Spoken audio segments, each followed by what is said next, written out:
হবে ইনশাআল্লাহ। উক্ত সাত মাহফিলে প্রধান মেহমান হিসেবে তাশরিফ আনার সদর সম্মতি জ্ঞাপন করেছেন কাকতিয়া আলিয়া কাউন্সিল আজম দরবার শরীফের মাননীয় মুর্শিদ আওলাদে রাসূল হযরতুল্লাহ আল্লামা সৈয়দ মুর্শিদে আজম মাশাআল্লাহুল আলী সাহেব।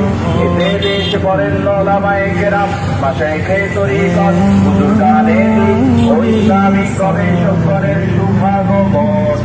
উক্ত সাত মাহফিলে আপনারা দলে দলে যোগদান করে দোজাহানের কামিয়াবি হাসিল করুন এবং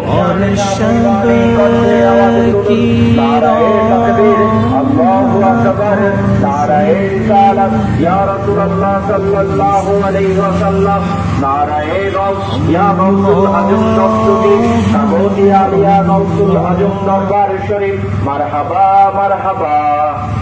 ইয়া ইলাহি তৌফিক দাও, যাবো নবীর জিয়ারতে, সোনালি জানি